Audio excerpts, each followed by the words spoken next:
ज्ञान कैसा चाहिए? रसीला ज्ञान चाहिए, ठोस ज्ञान चाहिए, आचरण ज्ञान चाहिए, उन्नति देने वाला ज्ञान चाहिए, भक्ति प्रदान करे वो ज्ञान चाहिए, श्रद्धा आस्था बढ़ाने वाला ज्ञान चाहिए, और वही संपर्क संबंध चाहिए। एक बहुत बड़े आदमी, बहुत धनवान आदमी, पूरे गांव की हट करने से एक दिन कथा में पहुंच गए। गांव के बड़े पूजनीय आदमी थे, पर कथा वथा से उनको कोई संबंध नहीं था, कोई वास्ता नहीं रखते, कोई श्रद्धा नहीं रखते थे।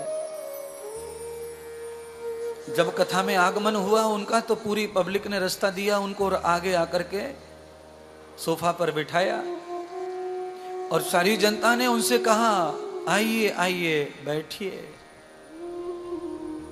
बैठे। महात्मा जी की कथा चल रही थी, कूलर पंखा लगे थे, कामकाज से आज उन्हें छुटकारा मिला, महात्मा की बातों में कोई रुचि नहीं लगी, तो सो गए कथा में। कथा चलती रही 2-2.5 घंटे, कथा समाप्त हुई, सब लोग जाने लगे। लोगों ने कहा इन्हें भी जगह उठाओ, तो उनसे भी लोगों ने कहा अब चलिए चलिए, अब जाइए जाइए। भला आदमी चला गया, अपने घर पहुंचा। घर पे पत्नी ने पूछा, आज मैं आपकी आरती करूं, आपको धोऊं, आपके चरण धोऊं, आज आपने इतना महान काम कर दिया, मेरी इच्छा पूरी कर दी, आज आप कथा में गए। मैं आज आपसे ये जानना चाहती हूं कि आप कथा में गए तो आप क्या सीख के आए? तो उस आदमी ने कहा, मैं ये सीख के आया कि आइए, बैठिए और जाइए। लोगों ने आइए कहा, वो मैंने सुना, बैठिए कहा सुना, जाइए कहा सुना, बाकी उसने कुछ सुना नहीं था। जो सुना था वो पत्नी को बता दिया। पत्नी ने कहा, आज पहली बार ये व्यक्ति कथा में गया है और ये 3 शब्द भी लेके आ गया है, तो मेरे लिए तो ये 3 शब्द भी बहुत हैं। नास्तिक आदमी कथा से एक वचन भी लेके आ जाता है तो वो एक वचन उसके जीवन को पार कर सकता है, उसका उद्धार कर सकता है। मेरे पति 3 वचन लेके आए हैं। पत्नी ने कहा, ऐसा करिए, आप जो कथा में सीख के आए हैं ना, आप इनको ही मंत्र समझकर इनको ही दोहराते रहिए, बोलते रहिए, आइए बैठिए जाइए, आइए बैठिए जाइए। पति ने वही शुरू कर दिया, दिन भर करता रहा, रात भर करता रहा। आज अचानक ऐसी घटना घट गई, पैसे वाला तो था ही, आज मानो उसके घर में चोर घुस आए। सारे लोग सोए हुए थे। पत्नी ने कहा कि यही मंत्र आप जपते रहिए, इससे ही सब कुछ प्राप्त हो जाएगा। तो जब चोर आए तो ये मंत्र जप रहा था बैठ करके बैठक में, आइए बैठिए जाइए। चोर का आगमन हुआ, तभी इसने बोला आइए। चोर परेशान हो गया। चोर जब उल्टे पैर लौटा डर के मारे, उसे लगा कि इसने देख लिया, तो इसने दूसरा मंत्र बोला, बैठिए। चोर और घबरा गया। चोर ने कहा, सच में इसने देख लिया। चोर उल्टे पैर लौटा तो चोर को कहा, जाइए, आइए बैठिए जाइए। चोर भाग गया। चोर को ये पक्का मालूम हो गया, अंदर से डर पैदा हो गया कि गांव का सबसे बड़ा आदमी है और इसने मुझे आज पहचान लिया। चोर भी गांव का ही था। तो चोर घबरा घबरा के परेशान हो गया। चोर को यह विश्वास हो गया कि प्रातः काल होते ही ये मुझे पुलिस को दे देगा, मुझे जेल होगी, सजा होगी। अब मैं कैसे निपटूं इससे, क्या करूं? चोर ने और भी चोरियां की थी, महीना 2 महीना 4 महीने में पोटली बांध कर जो सोना बोना रखा था वो सारी पोटली बांध कर घर में से इकट्ठा करके ले आया और रात में ही उसके चरणों में आकर गिर पड़ा और चरण पकड़ लिए साहूकार के। आपने मुझे पहचान लिया है, मुझे माफ कर दो, माफ कर दो, मुझे जेल मत भेजो, मुझे पुलिस में मत दो, मेरे नाम की रिपोर्ट मत करो। मैंने आपके घर से कुछ नहीं लिया, पर मैंने जो भी कहीं से भी चुराया है वो सब मैं तुम्हें देता हूं, पर सुबह किसी से मत कहना कि मैं चोरी करने तुम्हारे घर आया था।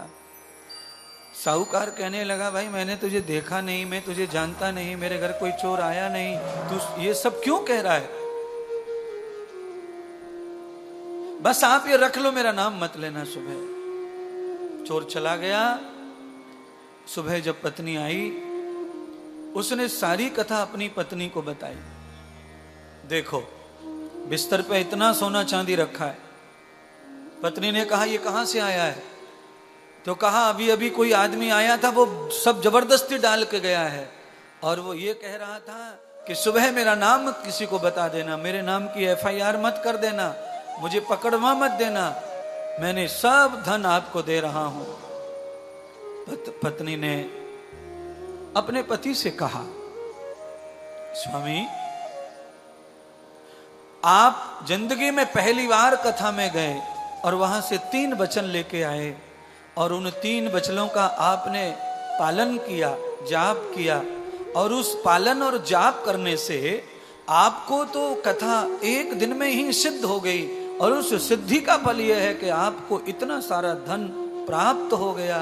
आपने कथा में जाकर जो कुछ लिया उसका अमल किया तो आप 1 दिन में इतने बड़े धनवान बन गए। आपके घर में आया हुआ चोर बिना चोरी करे वापस चला गया। बंधु, ये कथा बनावटी है, दिखावटी है, दृष्टांत के लिए है, पर ये कथा ये कह रही है, सच्ची कथा से ये 3 झूठे शब्द उसने पकड़े, बाकी सोता रहा, उन शब्दों को रटता रहा, तो घर में चोर चोरी नहीं कर पाया। कथा का ये फल उस नास्तिक को प्राप्त हुआ। काम क्रोध लोभ मोह मत्सर,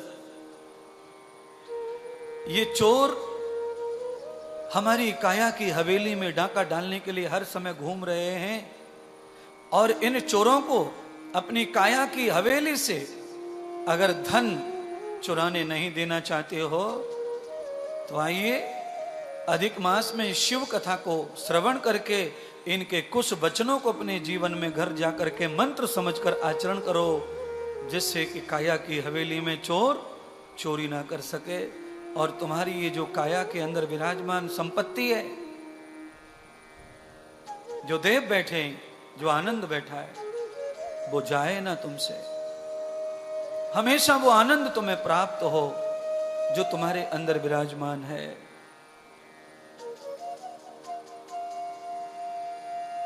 उस आनंद की कभी कमी ना हो, उसके लिए कथा है ये शिव कथा।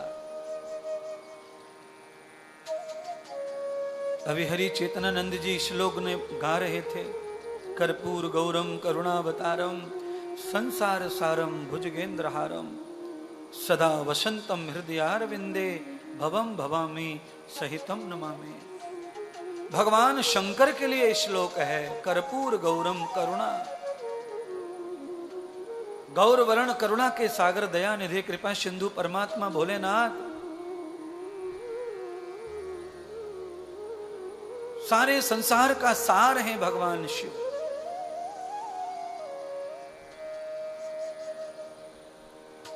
सीता को पाने के लिए भगवान राम ने भी जिनको भजा है, ऐसे भगवान शिव हैं।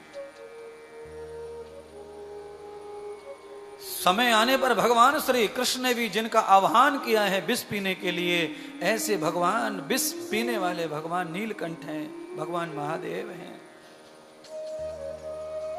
सब देवों से लेकर के सभी मानव समाज को लेकर सारे जीवों पर अपनी करुणा बरसाने वाले भगवान महादेव, उनकी ये पावन कथा, श्रावण का महीना, महादेव का महीना, पुरुषोत्तम हरि का महीना, हर हर हरि हर महादेव, हरि नारायण दोनों का संयोग मिलन ये मास में हुआ है। कहते 19 साल के बाद हरि और हर मिल रहे हैं श्रावण के महीने में। ये पवित्र मास है। और ध्यान कर लो, श्रावण मास में पूरी धरती पर हरी हरी चादर बिछ जाती है। पूरी धरती पर, पहाड़ों पर, पर्वतों पर, पत्थरों में रंग बिरंगे फूल खिलते हैं। शीतल सुगंधित हवा चलती है। और जिस समय सारी सृष्टि एक स्वरूप रहती हो, इस समय भारत की किसी भी कोने में जहां वर्षा कम होती है, जहां बारिश बहुत कम होती है, अगर आप वहां भी जाएंगे, वहां पर भी हरी चादर बिछी है। खेतों में, खलिहानों में, पहाड़ों पे, पर्वत पे, आपको जहां भी जाना जाइए, पूरी दुनिया में एक रंग है। पूरी दुनिया, पूरा देश हरी चादर से ढका हुआ है, हरियाली से ढका हुआ है। और आप जानते हैं, ग्रीन कलर, हरा कलर सरकार की तरफ से किसके लिए संकेत करता है बताओ? अच्छा बताओ, जल्दी से समझ जाएंगे। 2 प्रकार की झंडी होती हैं रेलवे वालों पे, एक लाल कलर की और एक हरे कलर की। तो हरे कलर की झंडी से क्या संकेत मिलता है? कि रास्ता क्लियर है। तो इस समय हरी चादर बिछी हुई है, तो क्या संकेत मिल रहा है? रास्ता क्लियर है। पर आदमी इतना समझ के भी ना समझ हो रहा है। जो कचौड़ी बेच रहा है वो कचौड़ी बेच रहा है, उसे कोई लेना देना नहीं हरी झंडी से। वो तो अपने धंधे में लगा हुआ है, उसे कोई पता नहीं, उसे कोई मतलब नहीं है कि 19 साल के बाद आया है ये योग, कि आओ मत आओ। उसे तो खाली समोसा बिकना चाहिए, उसका बस रोटी बिकनी चाहिए, उसके बस ये धंधा चलना चाहिए। अरे जब तक जिंदगी है, जब से ली जिंदगी, जब तक जिंदगी है, तुझको यही काम करना है। तेरे भाग्य में शायद दूसरा काम लिखा ही नहीं है। अगर तेरे भाग्य में कुछ लिखा है तो वो यही है कि तू कमा खा, कमा खा, कमा खा, कमा खा, कमा खा, कमा खा, और हो जा बाद में खाम खा। तेरे पास कुछ नहीं बचेगा, खाम खा हो जाएगा। बच्चे खाम खा, जिनके लिए तू कमा रहा वही खाम खा समझेंगे। है? आप में से भी कितने माता पिता हैं जिनको बच्चे खाम खा समझते हैं? मम्मी खाम खा परेशान कर रही है, पापा और बीच में खाम खा आ जाते हैं। हम अच्छा भला काम कर रहे हैं, पापा खाम खा आ गए बीच में। क्या पड़ी थी काका पापा को? अरे पापा को क्या पड़ी थी, काम का बीच में आ गया। हम तो बढ़िया काम कर रहे थे। तो मैं कहना चाहता हूं कि जब तुम खाम खा हो जाए परिवार के लिए, तो फिर क्या जीने का मतलब है? क्या जीवन का उद्देश्य, क्या जीवन का कोई लक्ष्य है, क्या जीवन की स्थिति है? जीवन में जब तक जियो, जब तक संसार को तुम्हारी जरूरत हो। अगर तुम्हारी जरूरत खत्म हो जाए तो जीने का कोई मतलब रह जाता नहीं है। इसीलिए अपने आप को हमेशा इतना बना के रखो कि आपकी जरूरत हमेशा रहे जमाने को। अगर आपकी जरूरत नहीं है तो जीवन बेकार है, आपका व्यर्थ है। अपने आप को इतना बना के रखो कि आपकी जरूरत जमाने को हमेशा बनी रहे। अगर आपकी जरूरत समाप्त हो गई तो फिर क्या है आप? अच्छा बोलो, जिसमें कचौड़ी खाली दोना में, खाने के बाद में दोना क्या है? कौन सा माई का लाल ऐसा है जो कचौड़ी खा के दोना को जेब में रख के लाता है? काम खत्म, दोने का काम खत्म। तो दोने का क्या करते हैं? डस्टबिन में। बस वही हाल तुम्हारा है। तुम भोग करके दोना समझ के छोड़ दिए लोगों ने, खाम खा। तुम दोना कचड़ा बन गए, कचड़ा। और कचड़े का काम वही है जो दोने को जगह है। आपकी जरूरत समाज को नहीं है तो फिर कहां जाएंगे हम कचड़ा? महात्मा इंद्रदेव चाहते हैं कि हम 84 लाख योनियों में अगर हम महान हैं तो हम अपनी महानता को कभी समाप्त ना करें। उसके लिए मैं हरिद्वार लाया हूं तुमको, मैं उसके लिए कथा कर रहा हूं यहां। इसके लिए मैं सप्तऋषि, उनकी तपस्थली, और मैं कहना चाहता हूं भगवान शंकर की ससुराल लेके आया हूं। ससुराल तो सुख की सार होती है, यहां तो सुख मिलता है ससुराल में। भगवान की ससुराल है ये शिव जी। हम लोग कहां पे आए? ससुराल में है। ससुराल गरीब भी हो ना तो भी सुख मिले जमाई को, गरीब ससुराल में भी सुख मिलता है। 56 भोजन नहीं मिलेंगे तो कम से कम प्यारी प्यारी सम्मान तो मिलता है, प्यार सम्मान तो मिलता है, लोग मुंह भर के बोलते हैं कम से कम। तो आप भगवान शिव जी की इस परम धरा पर आए, माता सती के मायके में आए, तो आप कल्पना करिए आपको बहुत कुछ जानने को मिलेगा। धीरे धीरे जनाऊंगा, जितना झिलेगा उतना बोलता चलता हूं, उतना समझाता चलता हूं। तो आज उस महान आदमी गांव के मुखिया का एक दिन की कथा सुन के, सच्ची कथा से नकली शब्दों को लेके गया। नकली कथा के शब्द नहीं थे वो, पब्लिक के शब्द थे, नकली सम्मान। आइए आइए, और आप ध्यान कर लो, आइए आइए, बैठिए बैठिए, ये बिना मन के होता है कथा में, ये ध्यान रखो। क्योंकि अपने कथा में अपने आगे किसी को कोई बैठना कथा में पसंद नहीं करता, ये ध्यान रखो। आप आकर किसी के आगे बैठे ऐसा कोई पसंद नहीं करता, फिर भी आदमी झूठा झूठा बोलता, आओ आओ आओ आओ साहब आओ आओ आओ। आप उसके मुंह से देख लेना, होठों पे हंसी और माथे पे सरबट, आओ आओ। माथे पे सरबट और होठों पे हंसी, समझ लो कि इसको अच्छा तो नहीं लग रहा, पर जाए तो जाए कहां। करना पड़ेगा सम्मान, बड़ा आदमी है, बड़े के लिए करना पड़ता है ऐसा है। इसीलिए वैसे भजन मेरा नहीं है, पर एक पंक्ति मुझे याद आ गई है तो उसे गुनगुना करके आपको थोड़ा सा रंगना चाहते हैं। काफी देर हो गई आपको इस तरह बैठे बैठे।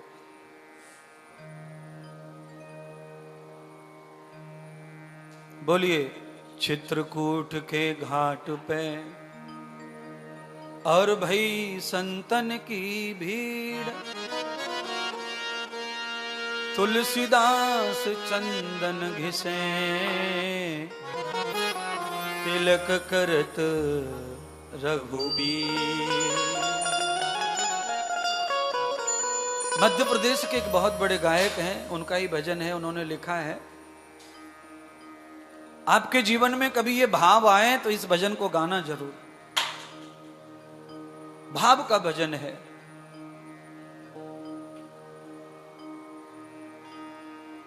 पेट ना भरे आपका, चित्त ना भरे, अखियां ना भरे, हमेशा तरसती रहें उस भाव के लिए, उस तरह का ये भजन उन्होंने गाया है। बहुत अनमोल है, बहुत करोड़ों लोगों ने इस भजन को सुना हुआ है।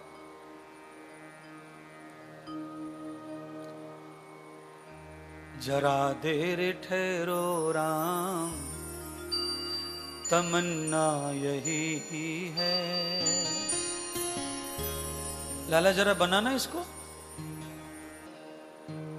जरा देर ठहरो राम, तमन्ना यही है, अभी हमने जी भर के देखा नहीं है, कभी हमने जी भर के देखा नहीं है, कभी हमने जी भर के देखा नहीं है। जरा देर ठहरो राम, जरा देर ठहरो राम, तमन्ना यही है, अभी हमने जी भर के देखा नहीं है, अभी हमने जी भर के देखा नहीं है।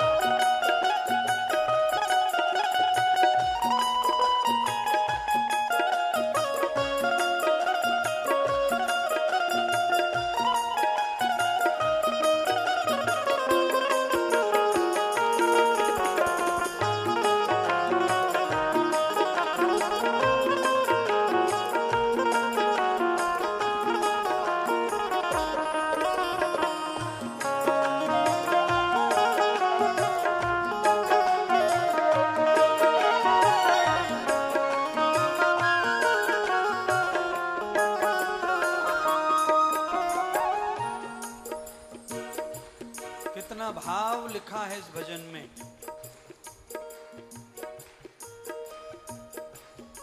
अयोध्या से भगवान श्री राम जब जा रहे हैं वन के लिए, तब का ये भाव है।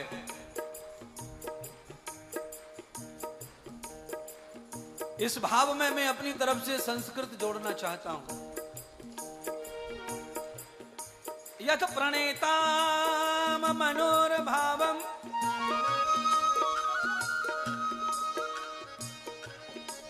यद प्रणेताम मनोरभावम बृहतोर हृदयांगते सखी जातस्य वै ध्रुवो विष्णु ये वे गृह लक्षणम। कला देखिए व्यासपीठ की।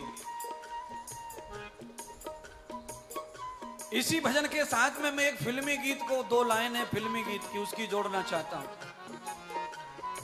पुराना फिल्म है, बिल्कुल यही बात उस फिल्मी गीत में है। तर्ज अलग है, थोड़ा बंद कर लो संगीत।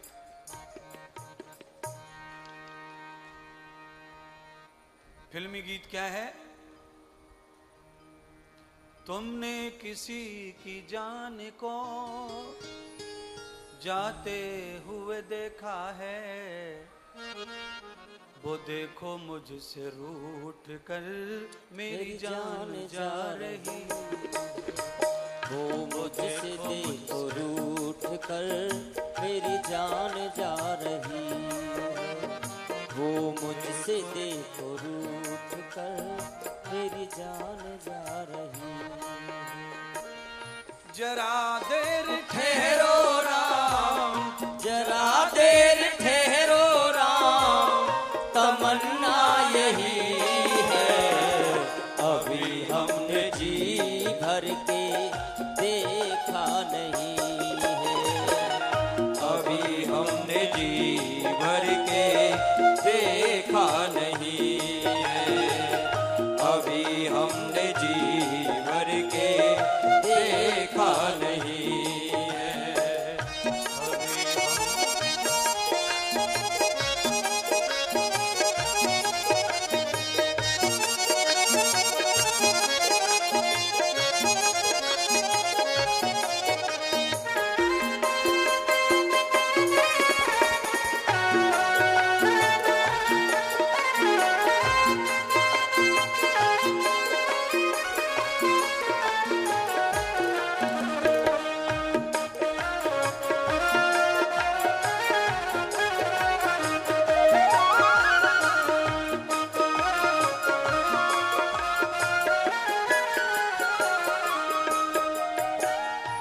कैसी घड़ी आज जीवन की आई, कैसी घड़ी आज जीवन की आई। अपने ही प्राणों की करते विदाई। अपने ही प्राणों की करते विदाई। अब ये अयोध्या, अब ये अयोध्या हमारी नहीं है। अभी हमने जी भर के देखा नहीं है। अभी हमने जी भर के देखा नहीं है। जरा देर ठहरो राम, जरा देर ठहरो राम, तमन्ना यही है अभी हमने जी भर के देखा नहीं है। अभी हमने जी भर के देखा नहीं है।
जाओ प्रभु अब समय हो रहा है, जाओ प्रभु अब समय हो रहा है, घरों का उजाला भी कम हो रहा है, घरों का उजाला भी कम हो रहा है, अंधेरी निशा का, अंधेरी निशा का ठिकाना नहीं है, अभी हमने जी भर के देखा नहीं है, अभी हमने जी भर के देखा नहीं है, अभी हमने जी भर के देखा नहीं है,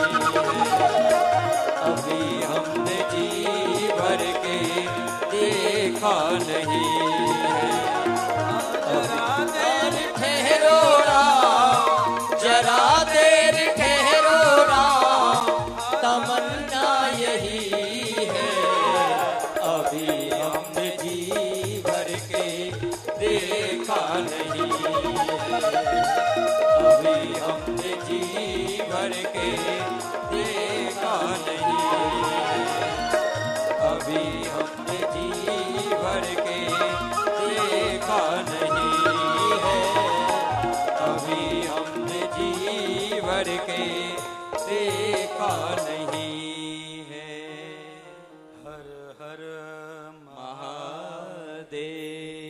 बोली गंगा मैया की जय हो। श्यापति रामचंद्र भगवान की जय हो। नमः पार्वती पतये हर हर महादेव हर हर महादेव। बोलिए सतगुरुदेव भगवान की जय हो। श्रद्धा लभते ज्ञानम। ज्ञान का जन्म, भक्ति का जन्म श्रद्धा से होता है, और श्रद्धा ही ज्ञान और भक्ति का मूल है।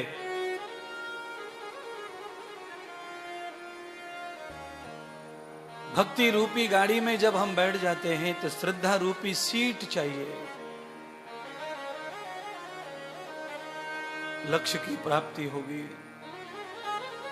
उद्देश्य की पूर्ति के लिए भक्ति भी चाहिए, ज्ञान भी चाहिए, पर ये सब अधूरा कब है? जब श्रद्धा ना हो तब। इसलिए सूत्र कहता है श्रद्धा लभते जानम। श्रद्धा के कारण ही, श्रद्धा के होते ही आपको ज्ञान का लाभ प्राप्त हो जाता है। हमारी श्रद्धा अगर पढ़ाई में नहीं है तो पढ़ाई हो नहीं सकती, भजन में नहीं, भजन नहीं हो सकता, सेवा में नहीं, सेवा नहीं हो सकती, ये सब कुछ नहीं हो सकता है। ये सब होगा तब जब हमारे अंदर श्रद्धा के अंकुर फूटे होंगे तो होगा। तो आप जब पंडाल में दिखते हैं तो ऐसा लगता है आप में श्रद्धा भरपूर है। तो लभते जानम, तो आपको ज्ञान का, भक्ति का लाभ भी प्राप्त होगा। आप कितने भगत हैं, आप कितने ज्ञानी हैं, अपने आप को तोलो मत। तोलना नहीं है। अगर हमने अपने आप को तोला तो फिर ये गीत झूठा पड़ जाएगा। कौन सा? जो अभी गाया है। अभी हमने जी भर के देखा नहीं। भक्त श्रीमद् भागवत कथा में जब भगवान कुरुक्षेत्र में जाकर के यशोदा को उपदेश कर रहे हैं, तब यशोदा भगवान से यही कहती है, कृष्ण मैंने कभी ब्रह्म के रूप में नहीं देखा तुमको। मेरा कल्याण अगर करना चाहते हो, मेरा ऋण चुकाना चाहते हो, तो मेरा ऋण तभी चुकेगा जब मैं तुम्हें दिन प्रतिदिन रात दिन देखती रहूं, तुम आगे मैं पीछे, तुम मेरे हाथ ना आओ और मैं तुम्हारे लिए भागती रहूं। यही मेरी तमन्ना है और मेरी इसी तमन्ना को हमेशा पूरा करो, यही इसी से मेरा कल्याण होगा। आदृश्यम न दर्शनम कृतम, आदृश्यम न दर्शनम कृतम आत्मनो कृतम च दर्श्यताम, पास्यो न नेत्रम न भवतो प्रियाणाम प्रियतो संसार मूलय। जिन नेत्रों से संसार को भी अच्छी तरह नहीं जान पाते, संसार को अच्छी तरह नहीं पहचान पाते, आपके साथ में रहने वाला व्यक्ति आपको कैसे धोखा देगा, कैसे गद्दारी करेगा, आप कहां जान पाते हैं। वो तो जब आपके साथ हो जाता है तब समझता है।